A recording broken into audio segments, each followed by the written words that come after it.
Assalamualaikum warahmatullahi wabarakatuh. Waalaikumsalam warahmatullahi wabarakatuh. Alhamdulillahirabbil alamin. Puji dan syukur marilah kita panjatkan kehadirat Allah Subhanahu wa taala, karena atas segala rahmat dan karunia-Nya kita dapat berkumpul di tempat ini dalam keadaan sehat walafiat. Shalawat dan juga salam semoga selalu tercurah limpahkan kepada junjungan kita Nabi besar Muhammad sallallahu alaihi wasallam, kepada para keluarganya, sahabatnya, tabi'in dan tabiatnya, hingga kita selaku umatnya hingga akhir zaman.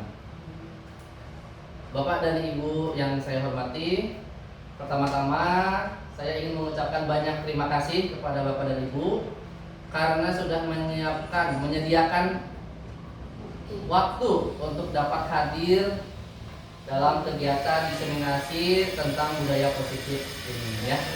Di sini saya akan menyampaikan beberapa materi tentang budaya positif. Jadi Bapak dan Ibu saya harapkan dapat menyimak dengan baik apa yang saya sampaikan hari ini, karena hari ini materi yang akan saya sampaikan itu akan sangat berguna bagi Bapak dan Ibu ketika nanti mengajar di dalam kelas ya.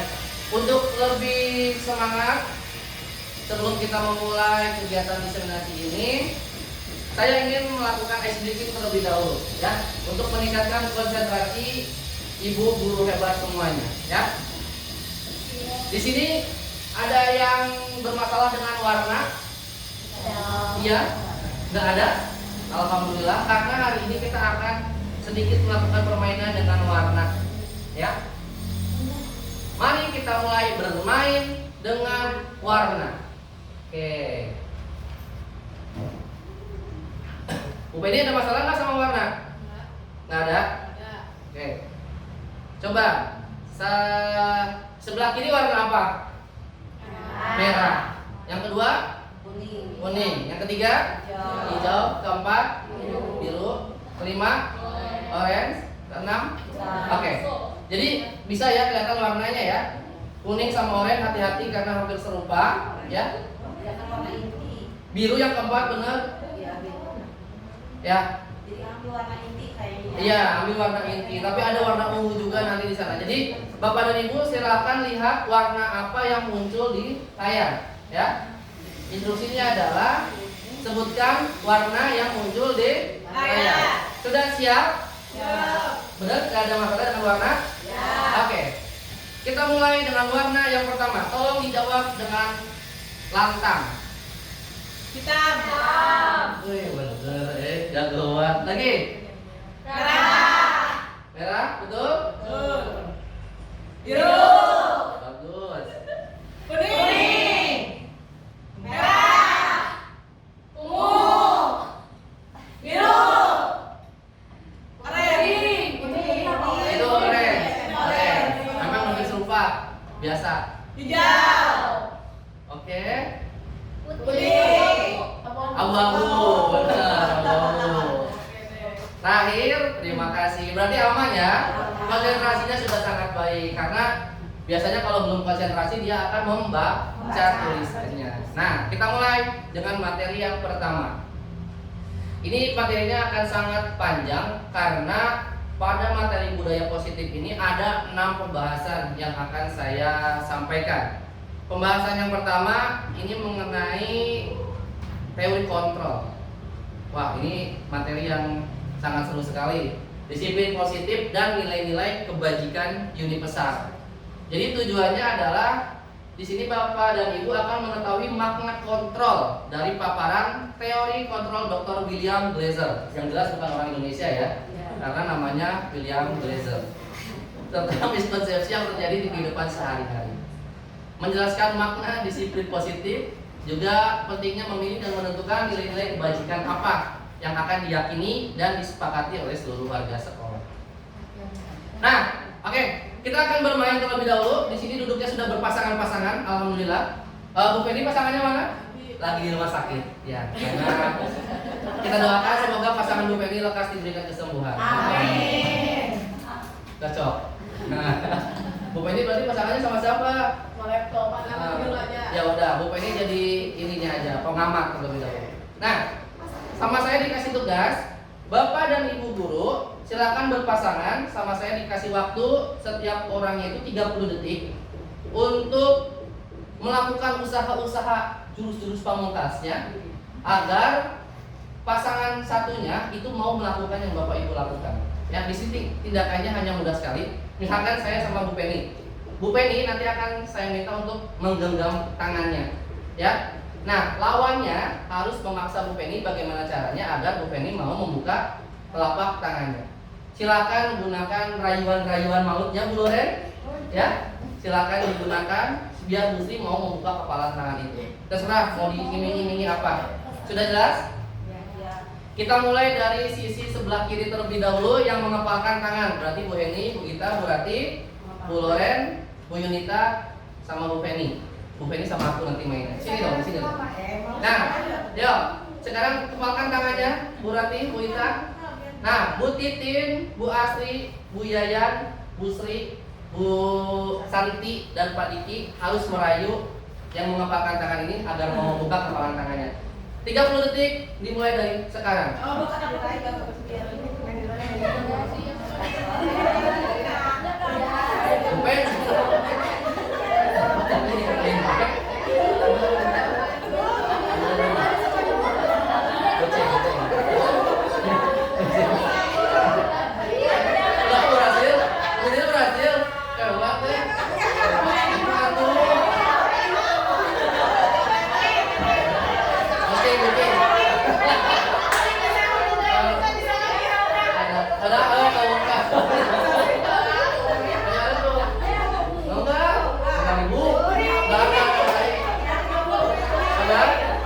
Ya udah, oke, terima kasih. Sekarang gantian. Sekarang berarti Bu Titin, Bu Asri, Bu Yayan, Bu Sri, Bu Santi yang mengepalkan tangan. Bu Penny sini rayu aku. Ya. Sekarang kita mulai dari sekarang. Bu Hen rayu.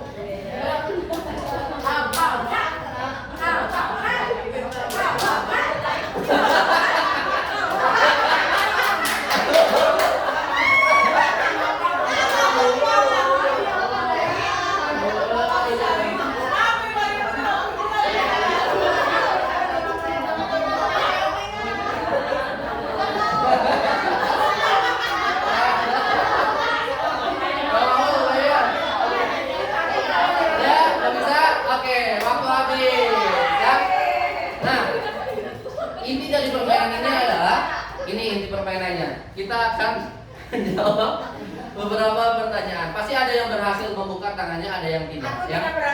Tidak berhasil. Nah, ternyata pasangannya Iya. Pertanyaan pertama, apakah Anda membuka kepalan tangan Anda? Mengapa? Apa alasan Anda membuka kepalan tangan Anda? Siapa di sini yang berhasil membuka tangannya tadi? Yang tangannya kebuka? Bu Loren sama saya ditanya, kenapa Bu Loren membuka tangannya Bu Loren? Dikasih permen ya. Hebat. Bu Hen. Diajak sama bakso. Bu Gita buka lah. Satu jari. Alasannya? Ada utak-utak. Ya, ini enggak masih kokoh mempertahankan ya kuatnya.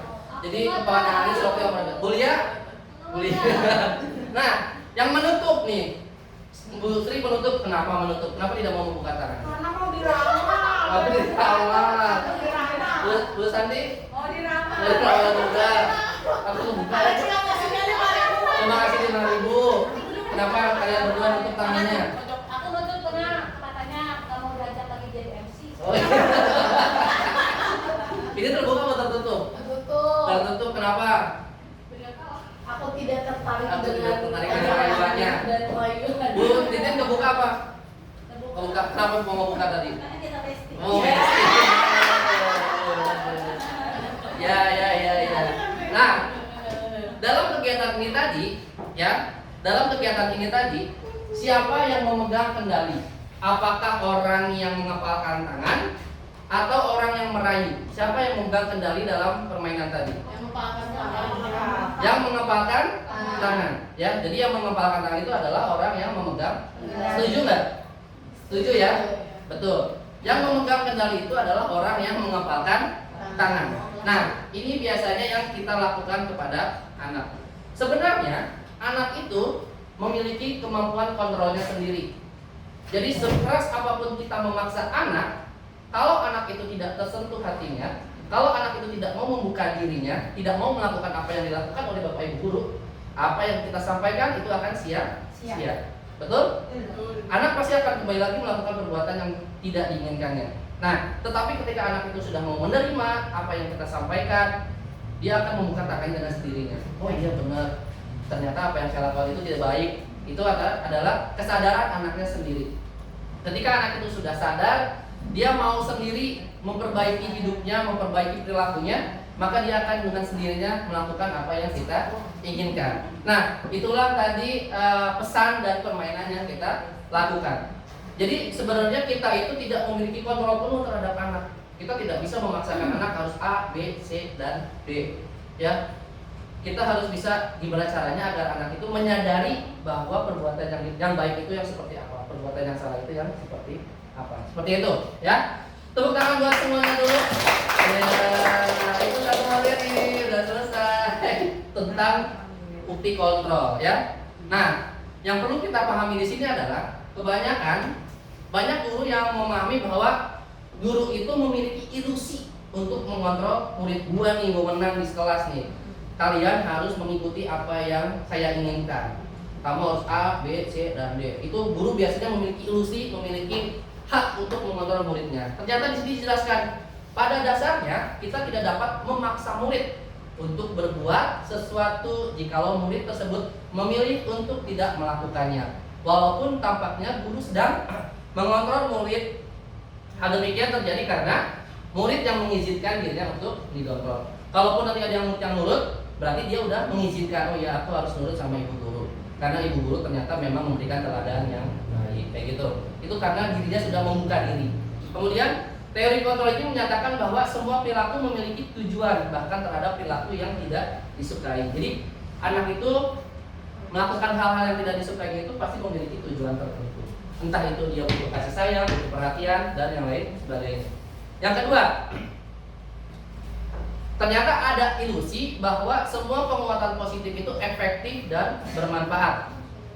Penguatan positif adalah, silakan ibu di sini masuk. Oh ya. Ilusi bahwa rujukan adalah bentuk-bentuk kontrol. Segala usaha untuk mempengaruhi murid agar mengulangi suatu perilaku tertentu adalah suatu usaha untuk mengontrol murid tersebut. Yang tadi Bapak dan Ibu lakukan memujuk temannya agar mau membuka kepala tangannya.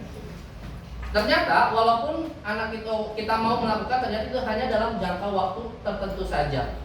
Kemungkinan murid tersebut akan menyadarinya dan mencoba untuk menolak bujukan tersebut. Kalau Bu Loren tadi karena dikasih permen, mungkin kedepannya cuma permen, tambah dong coklat, nah gitu. Pasti akan ada indikator-indikator lainnya ketika dia mau melakukan sesuatu. Yang ketiga, ilusi bahwa kritik dan membuat orang merasa bersalah dapat menguatkan karakter. Biasanya kita suka membuat bersalah, kamu jangan kayak gitu, nanti anak ini nangis loh, kasihan dia tersakiti, dia nanti akan merasa tidak enak, ngadu ke orang tuanya gimana, kan jadi anak merasa bersalah.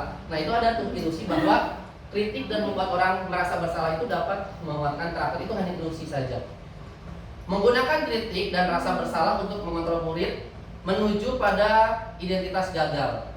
Mereka belajar untuk merasa buruk tentang diri mereka. Karena mereka merasa bersalah, mungkin ada, oh iya ya, aku tuh jadi kok jahat banget ya jadi orang tuh. Jadi mereka merasa buruk, merasa kecil. Kemudian mereka mengembangkan dialog yang negatif. Kadangkala sulit bagi guru untuk mengidentifikasi bahwa mereka sedang melakukan perilaku ini. Karena seringkali guru cukup menggunakan suara halus untuk menyampaikan pesan negatif. Tuh, jadi gak usah menggunakan itu, kita harus pakai suara halus saja. Kalau mau mendekati anak-anak mah, sentuhlah hatinya. Gimana sih lagunya Bu? Sentuhlah dia. Tuh, pagi. Maaf ya. Sentuhlah dia, tepat di hatinya, gitu. Ya. Dia akan jadi milikmu selamanya. Ilusi bahwa orang dewasa itu memiliki hak untuk memaksa. Nah, betul ya, kadang-kadang orang tua, kadang-kadang guru itu memaksakan anak didiknya, memaksakan anaknya untuk mengikuti apa yang kita inginkan. Karena kita merasa sudah banyak pengalaman bahwa kita sudah tahu mana yang benar, mana yang salah. Jadi kita memaksa anak kita untuk, hei kamu jangan gitu, kamu jangan jadi ini, kamu jangan jadi itu. Kadang-kadang kalau orang tua mah ada yang cita-citanya yang tidak tercapai, akhirnya dikasihkan ke anaknya. Jadi biar anaknya itu bisa menggapai cita-citanya gitu ya. Jadi sebenarnya kita tidak mempunyai hak untuk memaksa anak tersebut.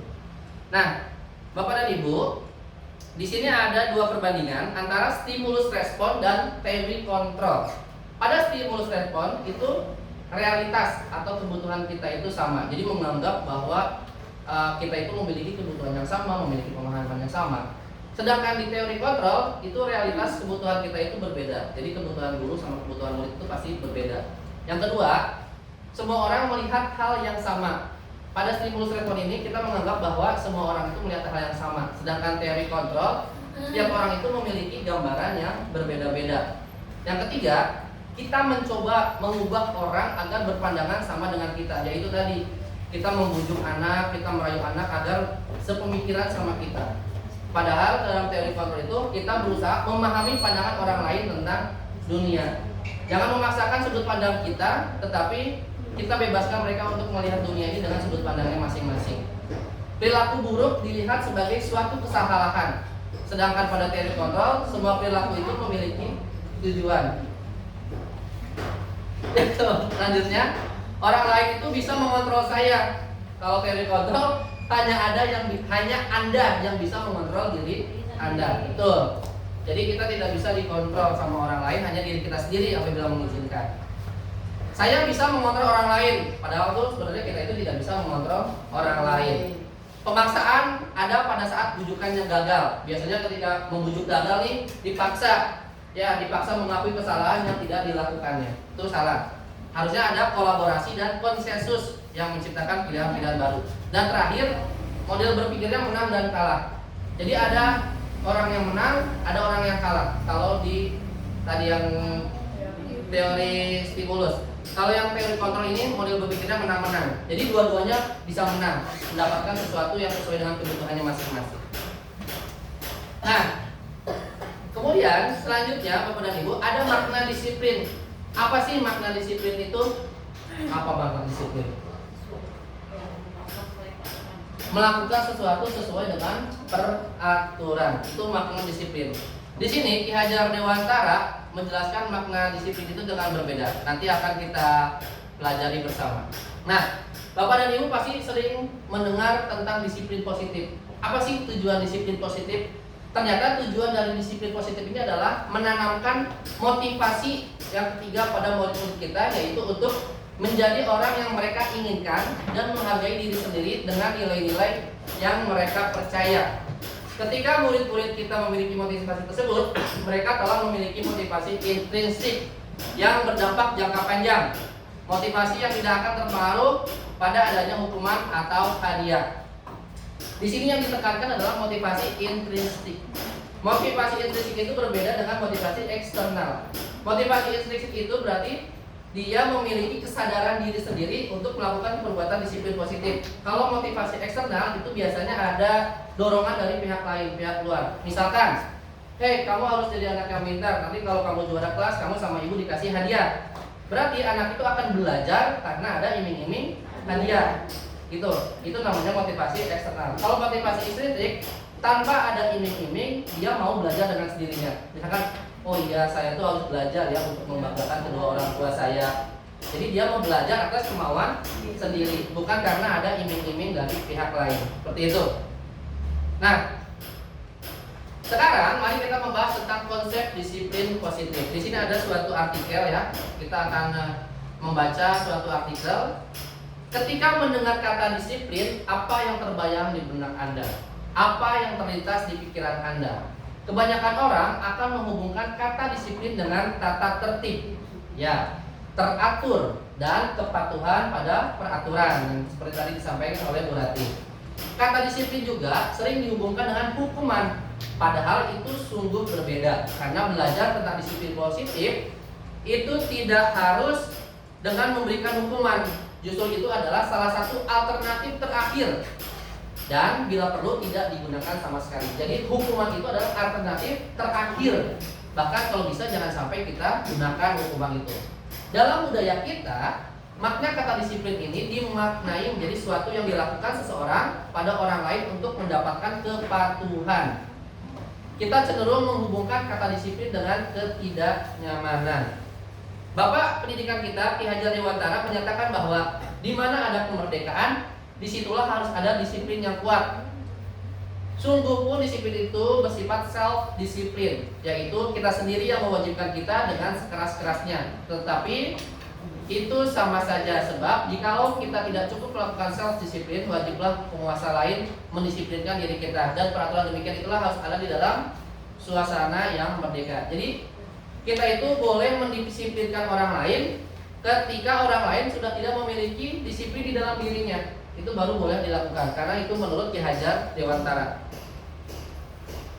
Nah, disitulah Ki Hajar Dewantara menyatakan bahwa untuk mencapai kemerdekaan atau dalam konteks pendidikan kita saat ini, untuk menciptakan murid yang merdeka, syarat utamanya adalah harus ada disiplin yang kuat. Nah, ini materi penting yang saya sampaikan tentang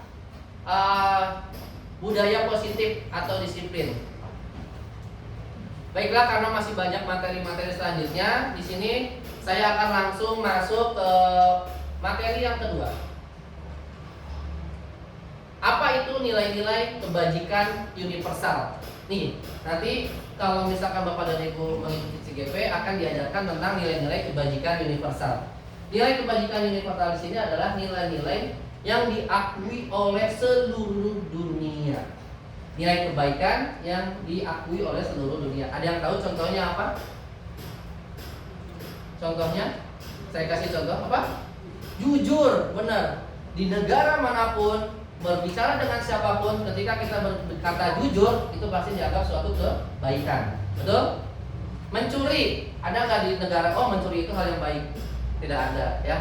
Jujur, terus toleransi, bertanggung jawab, mandiri, kreatif, gotong royong, itu sesuatu yang merupakan nilai kebajikan universal yang diakui sama bahwa itu adalah nilai kebaikan. Betul, pintar sekali, Bapak ini hebat banget, ya. Keren. Jadi itu yang harus kita tanamkan ke anak didik kita, bahwa nilai kebajikan universal itu harus berada di dalam diri individu masing-masing. Banyak sekali referensinya nih Bapak dan Ibu. Kalau menurut profil pelajar Pancasila, ini nilainya. Yang ada lagunya, apa lagunya? Mau bernyanyi? Oke, kita nyanyi dulu. Kita nyanyi lagu profil Pancasila, nadanya yang beriman dan bertakwa. Ya bukan ya. Pancasila, beriman dan bertakwa pada Tuhan yang esa, yang berakhlak mulia, berkebinekaan global, gotong royong mandiri, kreatif dan bernalar kritis. Ya, ternyata Bapak dan Ibu lebih ingat daripada saya, ya. Saya memang kacau kalau udah disuruh nyanyi. Tapi itu benar, itu nilai yang kebijakan universal yang dipegang oleh profil pelajar Pancasila. Ada lagi nih menurut IBO, Primary Years Program. Untungnya pagi tadi saya sudah makan roti tawar, jadi udah bisa mengucapkan bahasa Inggris. Sama ada IBO gitu ya. Yes. Oke, toleransi, rasa hormat, integritas, mandiri, menghargai, antusias, empati, keingintahuan, kreativitas, kerjasama, percaya diri, dan komitmen. Itu menurut IBO. Gak ada lagunya. Kemudian ada 9 karakter nih, 9 pilar karakter. Indonesian Heritage Foundation, IHF, cinta Tuhan dan segenap ciptaannya, kemandirian dan tanggung jawab, kejujuran atau amanah, diplomatis, hormat dan santun, dermawan, suka menolong dan gotong royong, percaya diri, kreatif dan pekerja keras, kepemimpinan dan keadilan, baik dan rendah hati, toleransi serta kedamaian. Hampir sama, kan? Gak ada lagunya. Nanti kita ciptakan lagunya pakai lagu Doraemon ya. Petunjuk seumur hidup dan keterampilan. Jadi ini teh sebenarnya kalau nilai-nilai kebajikan universal itu bisa tertanamkan di anak didik mah ya, sepertinya manusia akan menjadi manusia yang ideal ya, manusia yang seutuhnya diharapkan oleh Tuhan yang Maha Esa kayaknya. Iya. The seven essence virtues tuh, empati, suara hati, kontrol diri, rasa hormat, hampir sama semuanya isinya. Ini banyak banget nih, the virtual proyek nilai-nilai kebajikan. Suara hati. Iya, gitu. Nah, Ada suara hati. iya bener kan? Nah, itulah Bapak dan Ibu nilai-nilai kebajikan universal yang harus kita perkenalkan nih kepada anak didik kita. Jadi jangan hanya kita aja yang tahu, tapi harus kita perkenalkan juga kepada anak didik kita. Minimal yang tadi profil pelajar Pancasila itu ya. Karena profil pelajar Pancasila juga udah sangat lengkap sekali. Nah, kita masuk ke pembelajaran yang kedua. Bapak dan Ibu mohon maaf ya kalau saya buru-buru karena memang dikasih waktu itu 1 jam harus menyampaikan materi yang segini banyaknya. Tapi setidaknya apa yang disampaikan itu bisa meresap dalam hati dan pikiran Bapak dan Ibu. Sehingga Bapak dan Ibu nanti bisa Bapak dan Ibu sehingga nanti bisa langsung mempraktekannya ketika melakukan proses pembelajaran di kelas ya. Kebetulan kan nanti kita bulan Juli adalah tahun ajaran baru ya. Jadi kita bisa mulai memperbaiki diri kita. Kita berikan teladan yang baik kepada anak murid kita ya. Sehingga ini momen yang sangat pas sekali nih diseminasi ini karena materinya benar-benar sangat bagus untuk Bapak dan Ibu.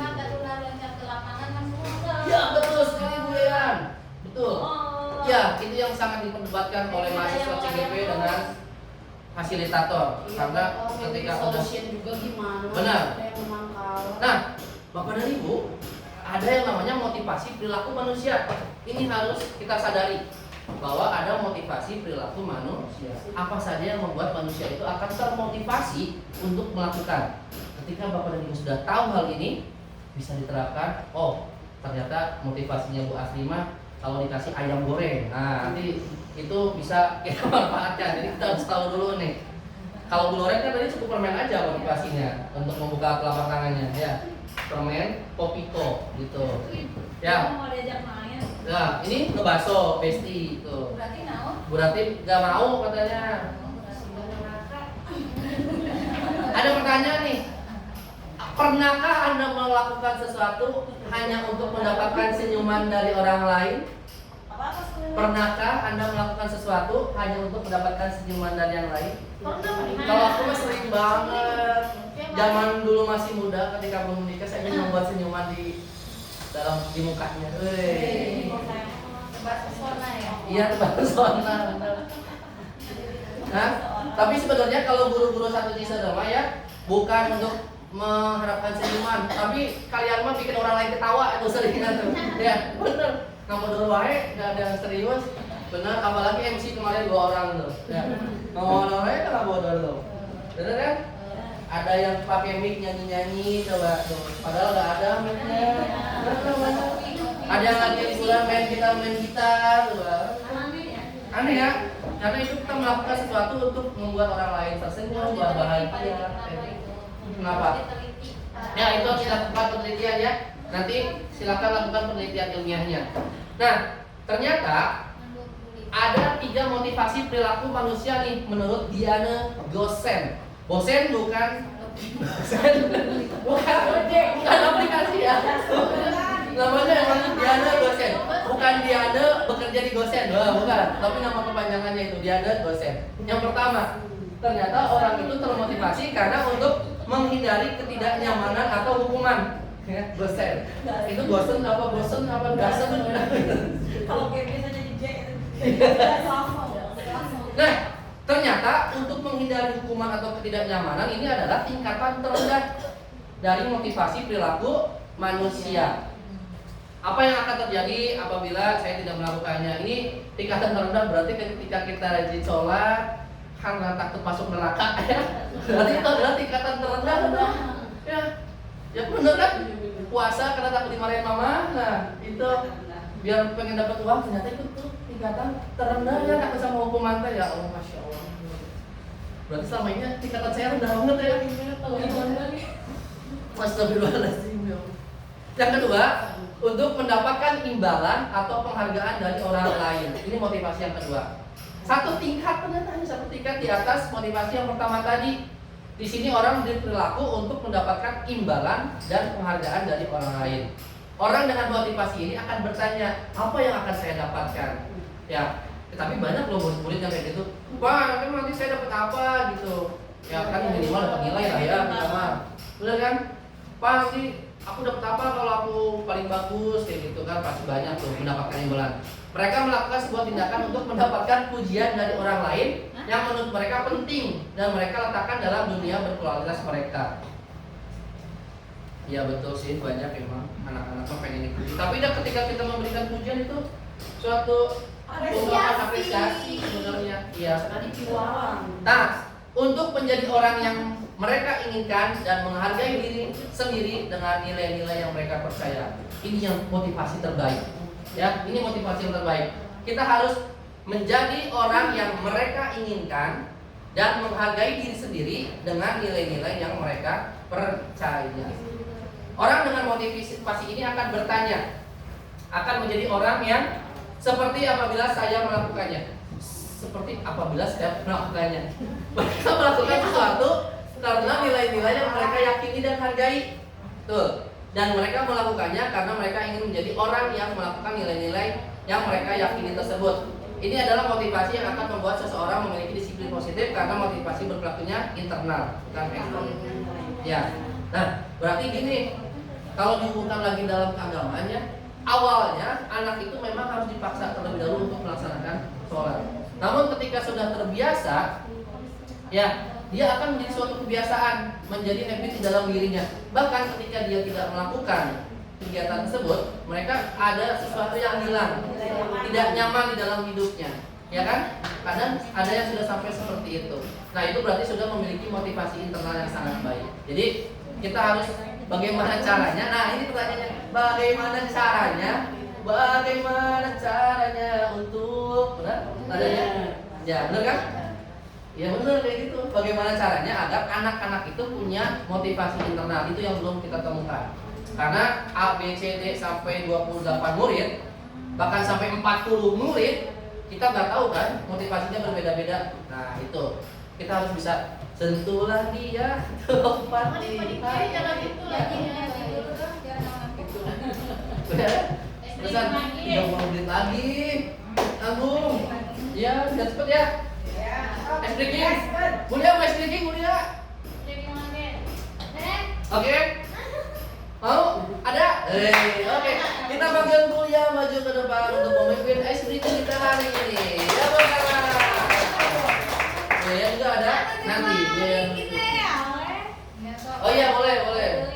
Nanti habis ini Bu Yayan katanya mau memimpin es breaking ya. Gimana harus? Oh bisa sambil duduk aja ya kalau ini mau ya. Oke berdiri Bapak dan Ibu. Kita bantuannya untuk berdiri terlebih dahulu. Kita akan kembali melakukan konsentrasi maksimal. Nah Bu ya boleh di sini di sebelah saya mendampingi itu. Karena kemarin ada tidak mendampingi. Ya Bu ya. Pakai ada sembuh. Alhamdulillah.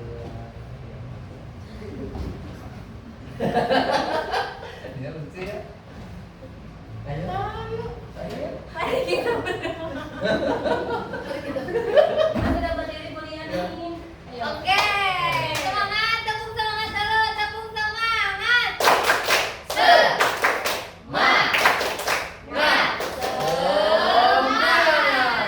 Sudah siap? Siap. Konsentrasi. Konsentrasi dimulai. Permainannya gampang sekali ya. Tentang panca indera. Ada berapa panca indera di anggota badan kita? Hidung, mata, telinga, mulut, tangan, kulit. Oke. Mulia di tengah biar pada lihat. Caranya nanti saya akan menyebutkan panca indera yang ada di anggota badan kita. Kalau misalkan saya bilangnya hidung, berarti kemana Bu? Hidung. Hidung. Jangan sampai nanti saya bilang hidung, ini ya. Iya. Nanti saya semakin lama semakin cepat. Asik. Jangan sampai salah Menuju. Kalau salah di apain tuh dikit? Kalau salah Kasih permen. Kasih permen.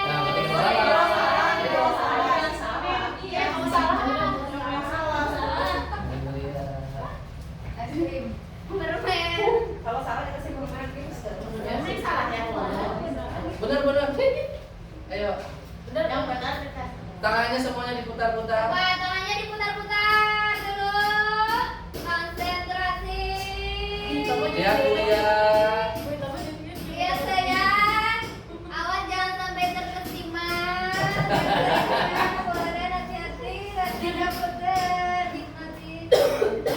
Mata. Putar lagi. Iya. Telinga. Putar lagi. Mulut. Harusnya kuliahnya salah, biar lagi kuliah. Jadi yang benar.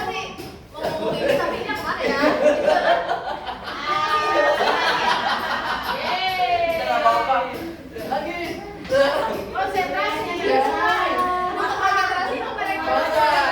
Jadi yang lain udah terkecoh. Telinga. Terus.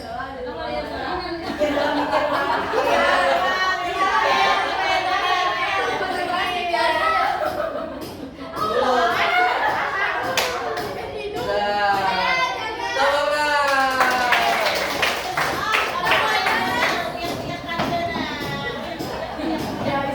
Terima kasih Bu Lia karena sudah membantu saya memimpin kegiatan ice breaking kita pada hari ini ya. Terima kasih karena sudah memberikan ice breaking yang dapat meningkatkan konsentrasi kita semua. Nah, ini penting sekali ya. Hukuman dan penghargaan. Hukuman dan penghargaan. Siapa di sini yang suka memberi hukuman? Aku. Siapa di sini yang suka memberikan penghargaan? Apakah hukuman dan penghargaan itu baik? Nah, di sini akan dijawab ya. Saya tidak akan menyebutkan bahwa hukuman itu bagus, penghargaan itu bagus, hukuman itu tidak bagus, penghargaan itu tidak bagus. Silakan simpulkan sendiri menurut dengan pemahaman ibu-ibu semuanya ya. Ada sebuah cerita. Ceritanya ini tentang Iva. Iva kurang menguasai pelajaran matematika. Sehingga pada saat pelajaran tersebut berlangsung, dia lebih banyak berdiam diri atau menggambar di buku pelajarannya. Pada saat guru matematikanya, Pak Seno, menanyakan pertanyaan, Iva menjadi gugup dan tidak sengaja menjatuhkan tasnya dari kursi, serta tiba-tiba menjadi gagap pada saat berupaya menjawab. Seluruh kelas pun tertawa melihat perilaku Iva yang berbicara tergagap-gagap dan terkejut tersebut. Pak Seno pada saat itu membiarkan teman-teman Iva mentertawakan Iva yang tergagap dan malunya luar biasa. Dan malahan minta Iva untuk maju ke depan dan berdiri di depan kelas sambil menunjuk hidungnya karena tidak bisa menjawab pertanyaan. Pak Seno kelas semakin gaduh dan anak-anak pun tertawa melihat Iva di depan kelas memegang ujung hidungnya. Jadi Ivanya tuh disuruh megang hidung di depan kelasnya. Hukumannya. Nah, sekarang Bapak dan Ibu, apakah Anda setuju dengan tindakan Pak Seno? Bu Ita kenapa tidak setuju? Karena kelas tidak sengaja, karena mungkin Mas Seno tidak tahu itu mengapa alasannya Iva menjatuhkan tasnya. Baik, terima kasih. Jadi menurut saya Mas Seno kurang bijak, tidak ditanyakan dulu alasan mengapa Iva tidak bisa menjawab soal Tuh, siapa lagi yang mau menyampaikan pendapatnya? Bu Yayan, bagaimana menurut Bu Yayan? Apakah setuju dengan tindakan Pak Seno? Tidak. Kenapa Bu Yayan? Kenapa Bu Yayan tidak setuju? Karena itu merubah sikapnya Iva yang tadinya konsentrasi Ivanya terganggu. Oh, konsentrasi Iva terganggu. Ada lagi pendapat yang lain? Bu Titin, Ivanya merasa dipermalukan. Betul sekali, terima kasih. Ada lagi? Oke, Bu Rati, setuju tidak? Kenapa? Kalau misalkan seorang guru sudah tahu anak itu tidak bisa, seharusnya guru itu introspeksi diri. Oh, mungkin dia itu barangkali kurang dipahami anak. Kurang dipahami Lebih anak. baik dia menerangkan lagi, jangan Iya. ngomong yang tidak bisa, atau memberikan soal dulu, misalkan satu soal yang disuruh ke depan itu yang bisa Yang bisa dulu. Nah, gitu. Jadi didampingi, atau kalau nanti kamu ke depan didampingi dengan yang bisa. Baik, ya. Terima kasih ya. Gerak tepuk hebat. Hebat, hebat. Hebat, hebat. Kita hebat. Oke, ya, itu pertanyaan yang pertama. Jadi banyak yang tidak setuju dengan apa yang dilakukan oleh Pak Seno. Menurut Anda, tindakan Pak Seno terhadap IPA adalah sebuah hukuman atau konsekuensi? Hukuman. Hukuman, ya hukuman. Apa bedanya hukuman sama konsekuensi? Nah, kita akan cari jawabannya di sini, ya. Hukuman, konsekuensi, dan restitusi. Ini menimbulkan banyak perdebatan, tetapi kita akan bahas saja, ya. Hukuman, konsekuensi, dan restitusi. Manakah yang terbaik? Dalam menjalankan peraturan ataupun keyakinan kelas atau sekolah, bila mana ada suatu pelanggaran, tentunya sesuatu itu harus terjadi. Untuk itu, kita perlu meninjau ulang tindakan penegakan peraturan keyakinan selama ini. Nah, di sini dijelaskan bahwa restitusi adalah proses menciptakan kondisi bagi murid untuk memperbaiki kesalahan mereka, sehingga mereka bisa kembali pada kelompok mereka dengan karakter yang lebih kuat. Restitusi juga merupakan proses kolaboratif yang mengajarkan murid untuk mencari solusi dari permasalahan mereka. Itu tentang restitusi. Nah, sebelum kita berbicara lebih dahulu tentang restitusi, kita harus tahu dulu nih perbedaan antara hukuman dan konsekuensi. Kita lihat di sini. Nah, ternyata hukuman itu masuk ke dalam identitas gagal. Sedangkan konsekuensi dan restitusi itu masuk dalam identitas sukses. Nah, ini perlu kita pahami ya, apa bedanya hukuman, konsekuensi, dan restitusi. Hukuman itu sesuatu yang menyakitkan harus terjadi, ya. Tentu ketika hukuman diberikan pasti akan ada yang tersakiti. Oke. Sedangkan konsekuensi itu sesuatu harus terjadi. Konsekuensi itu sudah disepakati bersama dengan anak. Ya, biasanya di dalam keyakinan kelas dibikin ketika tidak melakukan hal yang diinginkan, maka saya akan, nah, itu konsekuensi namanya. Ketika terlambat dalam pelajaran olahraga harus berlari mengelilingi lapangan sebanyak 2 putaran, itu konsekuensi. Kalau hukuman itu terjadi ada yang salah, saat itu juga diberikan hukuman berdasarkan satu pihak saja, itu hukuman. Restitusi itu merupakan pilihan. Jadi kita memberikan pilihan kepada anak. Hukuman yang kedua, tidak nyaman untuk murid atau anak untuk jangka waktu panjang. Tidak nyaman nih karena bisa menimbulkan rasa malu tadi yang disampaikan oleh Bu Titi. Kalau konsekuensi, tidak nyaman untuk murid atau anak untuk jangka waktu yang pendek. Karena itu sudah diketahui bersama, sudah disepakati bersama. Nah, sedangkan restitusi itu menguatkan untuk murid atau anak dalam jangka waktu yang panjang. Terus korban mendapatkan keadilan. Kalau untuk hukuman, di sana korban bisa diabaikan. Kalau untuk restitusi, korban mendapatkan ganti.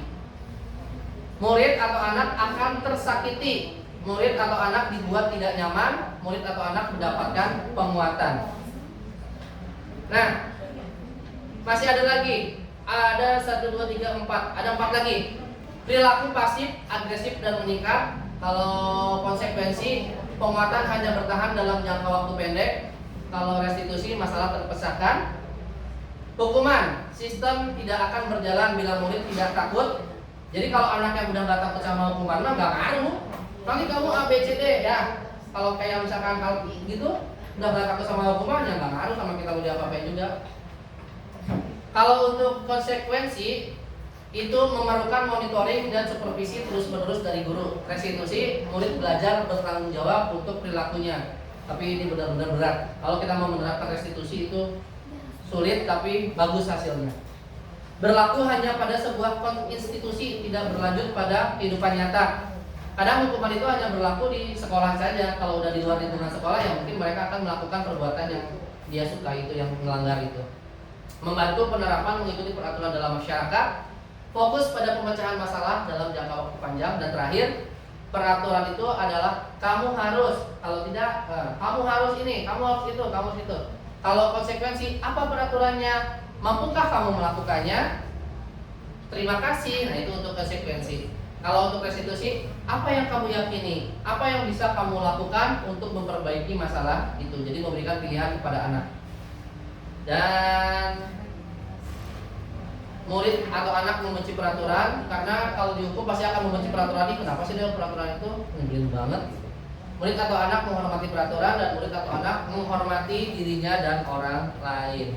Masih banyak sekali perbedaan antara hukuman, konsekuensi, dan restitusi.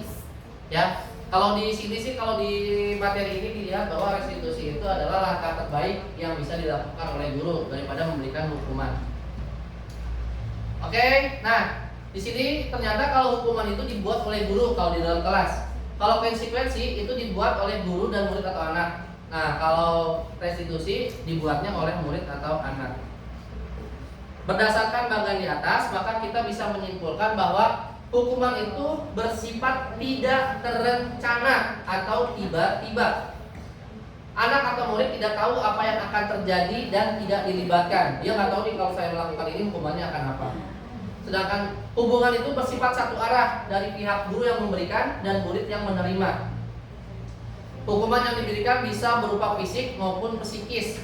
Murid atau anak disakiti oleh suatu perbuatan atau kata-kata. Sementara disiplin dalam konsekuensi sudah terencana atau sudah disepakati, sudah dibahas dan disetujui oleh murid dan guru. Namun bentuk konsekuensinya dibuat oleh guru atau pihak sekolah.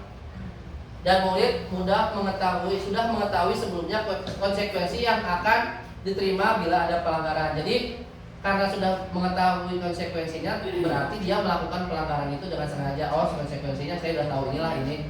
Mungkin dia merasa sanggup menerima konsekuensinya sehingga berani melakukan pelanggaran. Nah, sekarang saya ingin menanyakan kepada Bapak dan Ibu, tindakan guru ini termasuk hukuman atau konsekuensi, ya?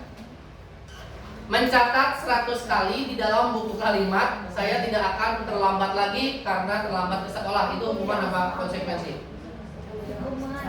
Hukuman apa konsekuensi? Tidak ada. Hah? Hukuman. Karena tidak ada perjanjiannya berarti ini hukuman. Jadi ketika ada terlambat, mencatat 100 kali dalam buku kalimat, saya tidak akan terlambat lagi. Kedua, lari mengelilingi lapangan basket 2 kali karena terlambat hadir di sekolah. Hukuman.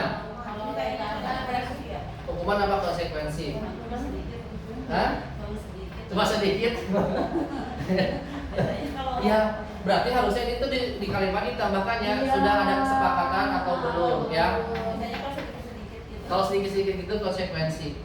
Tapi ini mengelilingi lapangan basket 2 kali. Kalau tidak ada kesepakatan berarti ini termasuk hukuman. Atau mungkin mikirnya menyakiti atau tidak? Ya. Enggak. Kayaknya 2 kali yang kamu udah ada kesepakatan. Kalau udah ada kesepakatan, kalau sudah dituliskan setiap siswa yang terlambat sekolah harus lari, itu berarti konsep. Udah 2 kali itu. Ya. Betul. Membersihkan coretan yang dibuatnya di meja tulis. Hukuman juga nggak sama dipakai mereka. Membersihkan coretan yang dibuat di meja tulis. Konsekuensi atau hukuman?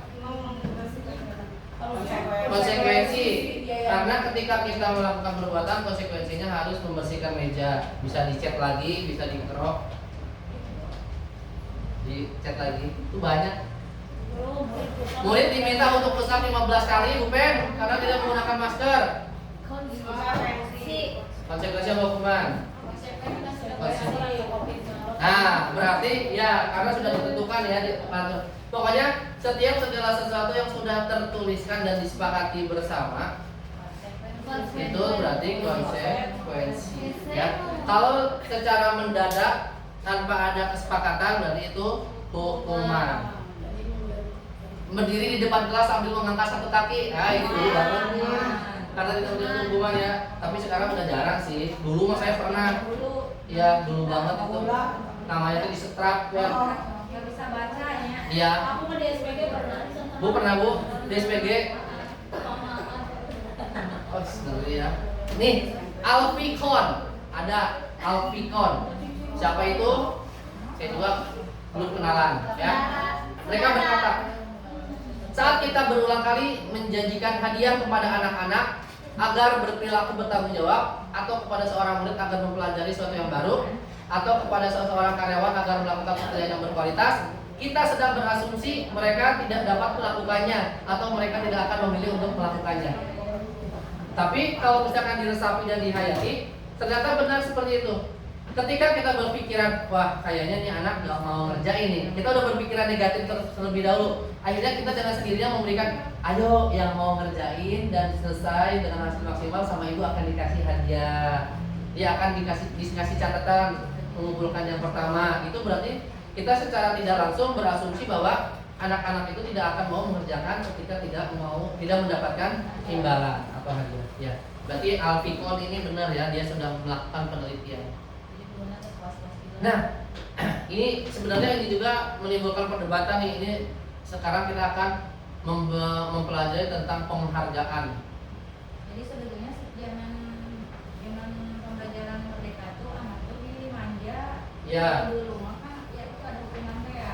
Ada hukuman. Sekarang mah justru nggak ada hukuman. Kalau sekarang justru nggak ada hukuman, bukan nggak ada hukuman, adanya konsekuensi itu. Nah, kadang kita itu tidak menerapkan konsekuensi itu. Jadi padahal kita bisa nih membuat kesepakatan terlebih dahulu dengan siswa kita di dalam kelas. Yuk, sebelum memulai pembelajaran kita buat dulu nih konsekuensi ketika kalian melanggar suatu peraturan. Ya, yang kita sebut dengan keyakinan kelas atau kesepakatan kelas. Jadi ntar di tahun ajaran baru jangan lupa tuh buat dulu konsekuensinya. Apa? Kalau udah ada konsekuensi dan anak itu tetap melakukan tindakan salah, ya kita tidak salah ketika anak itu harus menerima hukumannya itu, konsekuensinya, menerima konsekuensinya. Ini tentang penghargaan nih. Jadi ternyata penghargaan itu memiliki dampak negatif. Nah, ini tentang penghargaan ya. Sekarang kita akan membahas tentang penghargaan. Ketika kita memberikan penghargaan kepada anak, ternyata pengaruhnya itu jangka pendek dan jangka panjang. Maksudnya apa? Di sini, penghargaan itu efektif jika kita menginginkan seseorang melakukan sesuatu yang kita inginkan dalam jangka waktu pendek. Itu akan efektif kita berikan penghargaan. Tapi apabila untuk jangka panjang itu tidak efektif. Jadi penghargaan itu hanya sehari tahun. Ayo kamu bisa menjawab ini akan saya kasih penghargaan. Jadi dia akan termotivasi pada hari itu aja. Jadi akan mendapatkan hadiah. Yang kedua, jika kita menggunakan penghargaan lagi dan lagi, maka orang tersebut akan bergantung pada penghargaan yang diberikan serta kehilangan motivasi dari dalam dirinya. Maka dia akan terus mengharapkan imbalan. Yang ketiga, jika kita mendapatkan penghargaan untuk melakukan sesuatu yang baik, maka selain kita senantiasa berharap mendapatkan penghargaan tersebut lagi, kita pun menjadi tidak menyadari tindakan baik yang kita lakukan tersebut. Jadi kita ternyata melakukan hal baik yang tidak kita sadari, karena kita melakukan hal baik itu hanya untuk mendapatkan imbalan. Itu dampak pengaruhnya dari memberikan penghargaan. Nah, yang kedua, penghargaan itu tidak efektif. Kenapa penghargaan itu tidak efektif? Karena yang pertama, suatu penghargaan adalah suatu benda atau peristiwa yang diinginkan yang dibuat dengan persyaratan. Hanya jika Anda melakukan hal ini, maka Anda akan mendapatkan penghargaan yang diinginkan. Yang kedua, jika saya mengharapkan suatu penghargaan dan tidak mendapatkannya, maka saya akan kecewa dan berkecil hati. Serta kemungkinan lain kali saya tidak akan berusaha sekeras sebelumnya. Ini biasanya ketika dia sudah berjuang keras, ternyata dia tidak berhasil mendapatkan juara, maka dia akan berkecil hati. Bagusnya sih kalau misalkan dia tidak juara, dia makin termotivasi untuk merebut gelar juara itu. Tetapi ada beberapa anak yang dia malah menjadi pesimis. Kemarin juga udah berusaha, tidak mendapatkan hasil mah, udahlah sekarang mah seadanya aja, biasa-biasa aja, kayak gitu. Mental, jatuhnya ke mental. Gitu ya. Orang yang berusaha berhenti merokok atau orang yang berusaha diet, menguruskan badan, itu bila diberikan makanan hampir tidak akan berhasil.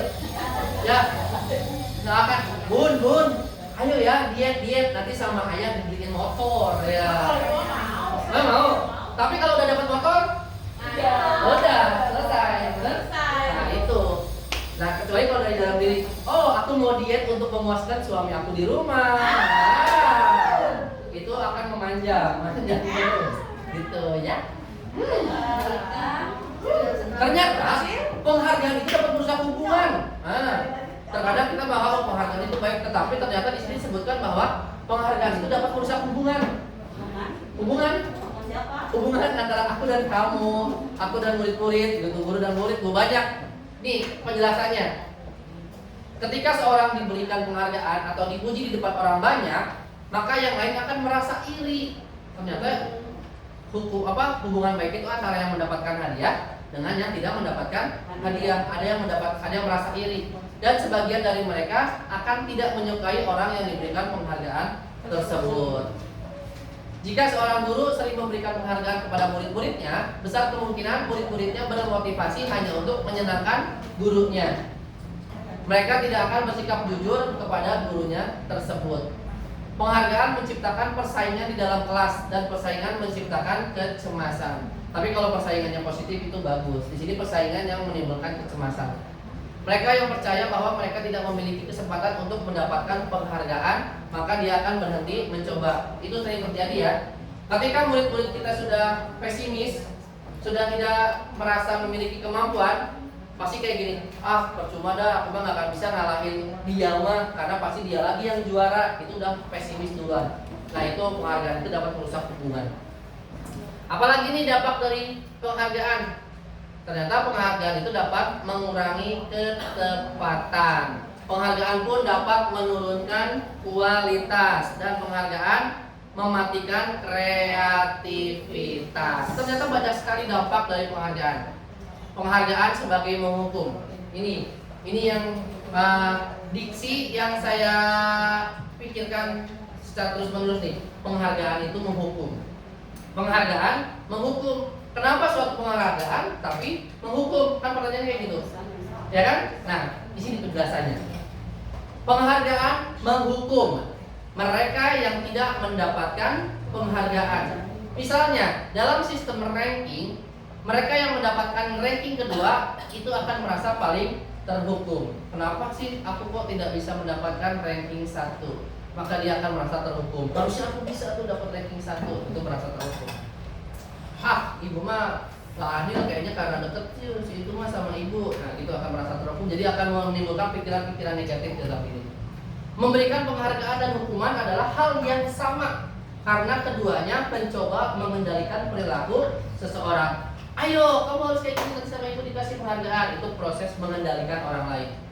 Karena orang pada dasarnya itu tidak suka dikendalikan dalam jangka waktu yang lama, penghargaan akan terlihat sebagai hukuman. Dan jika suatu penghargaan diharapkan, namun Anda tidak mendapatkannya, Anda akan merasa dihukum. Itu ya. Yang harus kita itu adalah motivasi dalam diri atau intrinsik.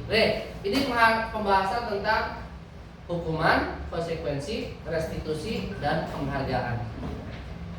Di sini masih banyak lagi, tapi sama saya tidak akan lanjut dibahas, tetapi akan langsung masuk ke materi berikutnya.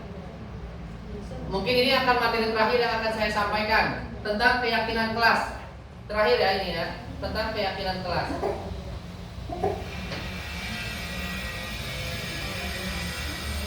Pertanyaannya, mengapa harus keyakinan kelas? Mengapa tidak peraturan kelas saja? Ini yang bisa bersama-sama kita terapkan nanti di tahun ajaran baru, keyakinan kelas nih. Ini materi penting yang harus disampaikan kepada Bapak dan Ibu. Mengapa keyakinan kelas? Mengapa tidak peraturan kelas saja? Ada suatu pertanyaan, mari kita jawab pertanyaan bersama-sama. Ini mohon maaf akan lebih sedikit dari jam 11. Mengapa kita memiliki peraturan tentang penggunaan helm pada saat mengendarai kendaraan roda 2 atau motor? Kenapa? Bu Ita, Bu Rati, Bu Lia, Bu Yunita yang bawa motor nih, yang suka bawa motor, Bu Loren, Bu Sri. Kenapa Ibu Lia menggunakan helm? Harus menggunakan helm pada saat berkendara motor? Peraturan lalu lintas, keselamatan, keamanan diri, mengikuti peraturan. Ya. Ketika kita sudah dewasa, kita bisa menyadari bahwa helm itu sangat bermanfaat untuk keselamatan. Tetapi jiwa muda anak-anak Biasanya takut itu pakai helm karena ada polisi, ya kan? Wow, ada polisi nih, pakai helm. Kalau nggak ada polisi, nggak pakai helm. Dia tidak sadar akan konsekuensi keselamatan diri. Mengapa kita memiliki peraturan tentang penggunaan masker dan mencuci tangan setiap saat? Gitu. Jawabannya adalah karena untuk kesehatan dan keselamatan. Ya. Nilai-nilai keselamatan atau kesehatan inilah yang kita sebut dengan keyakinan, yaitu nilai-nilai kebajikan universal yang disepakati secara tersirat dan tersurat, lepas dari latar belakang suku, bangsa, dan negara.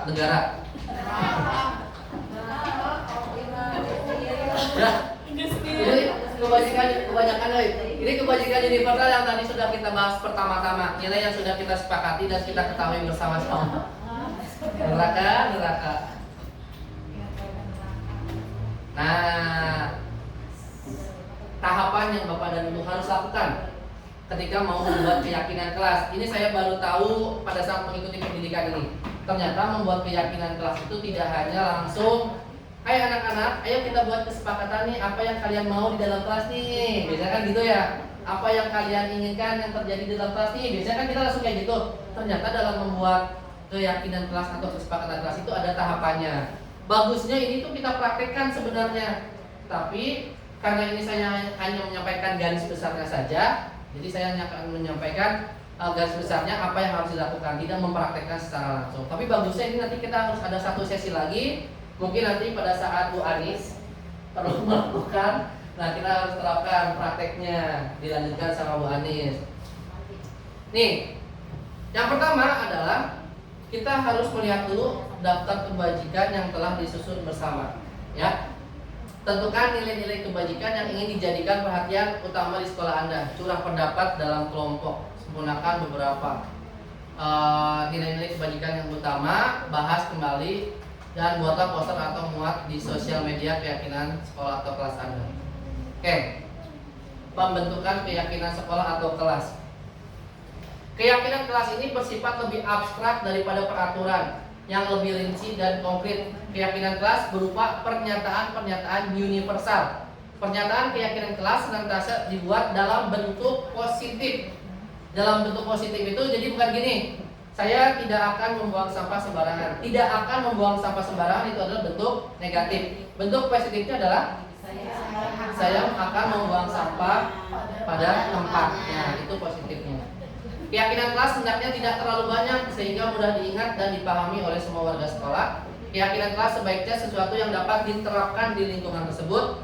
Bersedia meninjau kembali keyakinan kelas dari waktu ke waktu. Nah, coba kita sekarang belajar menentukan nilai kebajikan apa yang terdapat dari peraturan ini. Nilai kebajikan universal apa ya? Disiplin, bertanggung jawab, yang kayak gitu-gitu. Kembalikan barang ke tempatnya. Apa itu? Bertanggung jawab. Ada lagi? Disiplin. Mandiri gak? Mengembalikan barang ke tempatnya. Bertanggung jawab, disiplin, mandiri. Banyak ya. Jujur juga bisa, jujur. Kalau dilarang mengganggu orang lain, apa kira-kira? Toleransi, betul. Apa lagi? Disiplin juga lagi bisa. Bertanggung jawab juga terhadap diri sendiri dan orang lain. Banyak ya. Hadir di sekolah 15 menit sebelum pembelajaran dimulai. Ya, ini lebih ke disiplin. Bertanggung jawab juga, tapi lebih ke disiplin. Mandiri. Dilarang melakukan kekerasan. Toleransi. Dilarang menggunakan narkoba. Bergantian atau menunggu giliran. Disiplin. Dilarang merokok. Bertanggung jawab. Oke, nah, nih prosedurnya nih. Jadi, yang pertama adalah mempersilahkan warga sekolah atau murid-murid di sekolah untuk bercurah pendapat tentang peraturan. Ternyata, ketika membuat keyakinan kelas, kita harus membuat peraturan terlebih dahulu. Peraturan itu yang tadi boleh yang kata-kata negatif. Tidak boleh mencontek, tidak boleh mengganggu teman, tidak membuang sampah sembarangan. Itu sebutnya aturan, datang tepat waktu. Nah, itu kita bikin dulu tuh sama anak-anak. Keyakinan kelas itu ternyata dimulai dengan membuat peraturan. Ya, peraturan yang ada itu adalah langkah awal kita untuk membuat keyakinan kelas. Yang kedua, mencatat semua masukan-masukan para murid warga sekolah di papan tulis atau di kertas besar, di mana semua anggota kelas dapat melihat hasil curah pendapatnya. Yang ketiga, susunlah keyakinan kelas sesuai dengan prosedur pembentukan keyakinan kelas. Gantilah kalimat-kalimat dalam bentuk negatif menjadi positif. Kayak tadi, tidak mencontek, berarti dirubah jadi kalimat positifnya apa? Mengerjakan sendiri tugas yang diberikan guru. Tidak mengganggu teman, apa?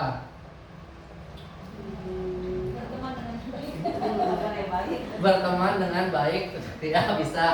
Tidak berbicara ketika guru sedang menjelaskan. Apa kalimat positifnya? Memperhatikan guru dengan baik, berkonsentrasi penuh saat guru sedang menjelaskan. Bagus, itu udah bisa ya, berarti merubah kalimat negatif ke kalimat positif. Gampang.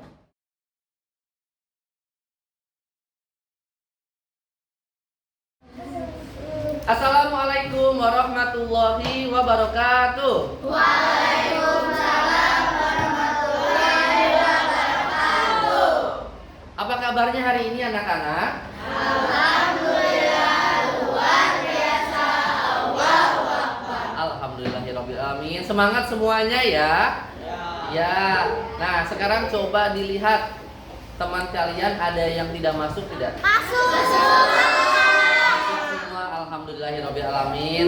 Bapak doakan semoga kalian semua tetap diberikan kesehatan agar tetap bisa mengikuti pembelajaran kita selanjutnya. Nah, anak-anakku, seperti biasa, sebelum kita memulai pembelajaran, kita akan membuat kesepakatan kelas terlebih dahulu. Tujuannya apa sih membuat kesepakatan kelas? Yang pertama, itu bisa menciptakan rasa saling pengertian di antara kalian dengan teman kalian, di antara kalian dengan Bapak. Yang kedua, bisa menciptakan komunikasi yang baik di antara kita semua. Tujuan dibuatnya kesepakatan kelas yang ketiga, itu bisa menumbuhkan lingkungan pembelajaran yang nyaman. Dan kita bisa menyesuaikan situasi apa yang kita harapkan selama proses pembelajaran berlangsung. Oke, baiklah. Bapak akan membagikan sticky note buat kalian. Ya, kalian silakan tuliskan kesepakatan kelas yang kalian inginkan di kertas berwarna pink dan kuning ini. Hijau. Pink untuk laki-laki, Ini kembali. hijau untuk perempuan. Setuju? Enggak. Kita tukar. Pink untuk perempuan, hijau untuk laki-laki. Silakan kalian tuliskan kesepakatan kelas yang kalian inginkan ya.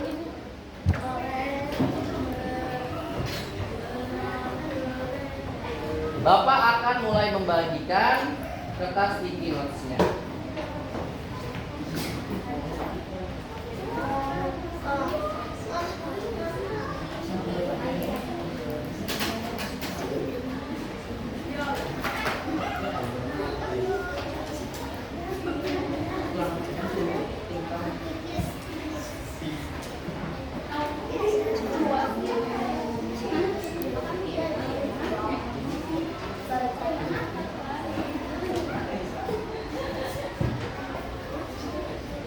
Yang sudah mendapatkan kertas sticky notes bisa langsung menuliskan kesepakatan kelas yang kalian inginkan ya.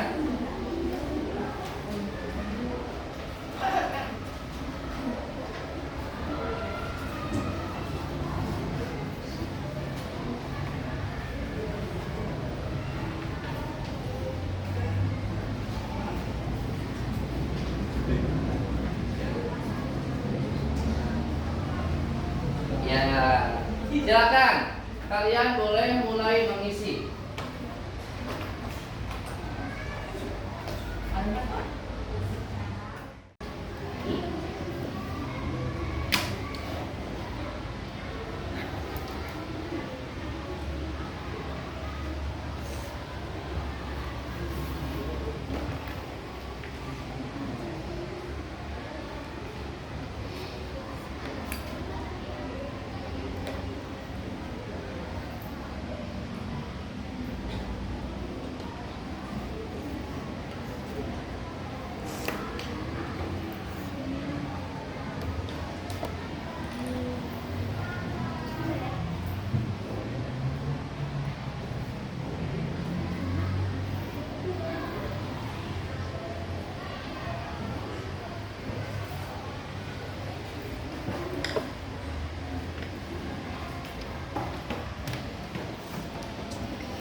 Baiklah, anak-anak sudah selesai membuat kesepakatan kelasnya? Sudah. Yang sudah selesai bisa langsung ditempelkan di papan tulis di depan sini. Ya, boleh.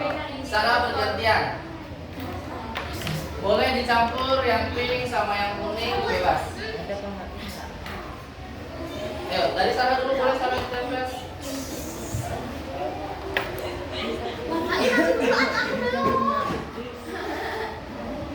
Lainnya, ayo, boleh.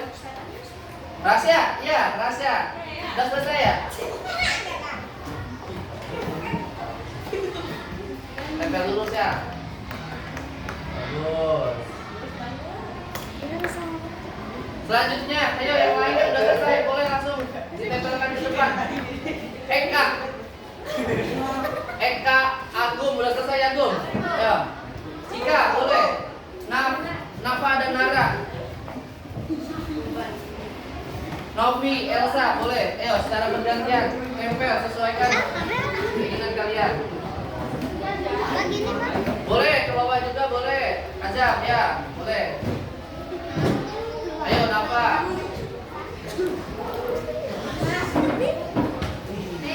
Aku mau ditempel di jantung. Di dada.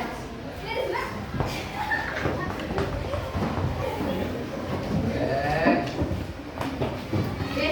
Lagi. Sandi udah. Rafi, ayo. Nafa Hoiron, Mitra, Aldi Eka, boleh sini yang udah selesai boleh. Bagus.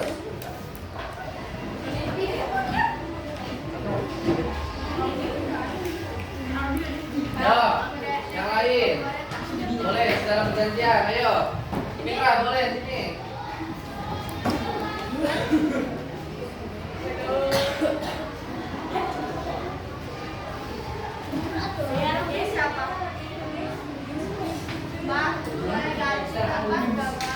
Boleh, ayo sini. Ya. Rafi, boleh.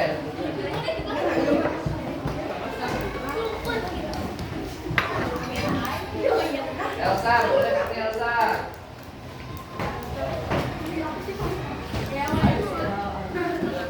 Oke. Risma, Aldi, Dato Wiron tidak, boleh sini. Jadi benerin nah,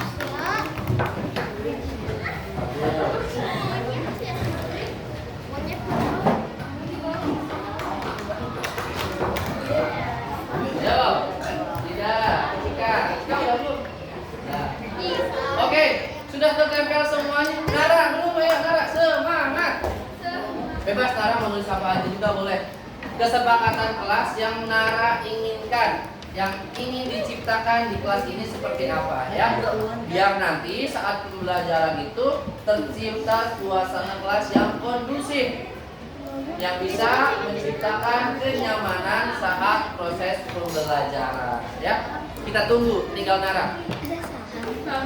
Selagi kita menunggu Nara, siapa yang mau membacakan tulisan yang kalian buat ke depan? Oh ya, Rasya, boleh coba maju ke depan, Rasya. Coba tolong dibaca kesepakatan kelas yang Rasya buat. Sini, Rasya. Masih ingat gak Rasya yang mana? Yang mana? Ini, ayo baca, kasih tahu ke teman-teman. Biasakan menggunakan kata tolong, terima kasih, dan maaf. Dan Minta maaf. biasakan menggunakan kata tolong, terima kasih, dan meminta maaf. Oke, terima kasih Rasya. Itu kesepakatan yang sangat bagus. Tepuk tangan dulu buat Rasya. Dari perempuan siapa yang berani? Sarah. Oke, Sarah boleh maju. Baca yang kenceng biar teman-temannya dengar. Yang mana yang lain tadi? Oke, apa? Sana.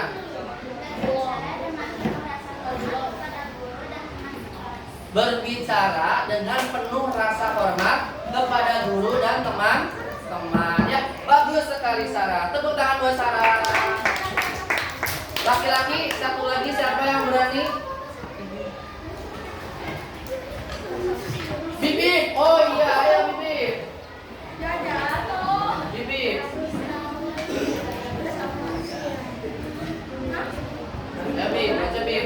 Bibip yang mana?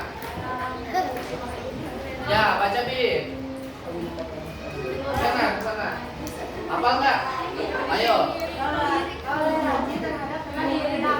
Toleransi terhadap teman yang berbeda agama. Bagus sekali. Berarti kita tidak boleh membeda-bedakan teman, ya. Perempuan. Elsa. Ayo, Elsa. Ayo, yang mana Bapak nggak tahu Elsa? Ayo sini. Satu lagi, Elsa. Nanti setelah ini Bapak akan membacakan semuanya. Elsa yang mana? Ingat nggak? Oke. Ayo. Sana, apa enggak? Oke, baca dulu. Yang kencang. Yang lain dengarkan ya.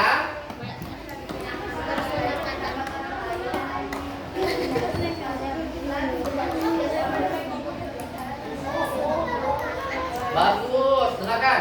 Menghargai pendapat orang lain dan memberikan kesempatan bagi setiap orang untuk berbicara tanpa diinterupsi. Bagus sekali Elsa, terima kasih. Tepuk tangan buat Elsa. Nah, sekarang Bapak akan membacakan semua yang sudah kalian tulis. Yang pertama, menggunakan perangkat elektronik hanya untuk proses pembelajaran dan menghindari penggunaan yang tidak relevan atau mengganggu. Siapa itu? Ih, bagus sekali Risma. Lanjut. Menyelesaikan setiap tugas yang diberikan guru dengan penuh tanggung jawab dan tepat waktu. Siapa itu? Cika, bagus sekali. Berbicara santun dan bermanfaat. Eka, bagus. Ada tuh Sarah. Ini Sarah. Biasakan menggunakan kata tolong itu rahasia.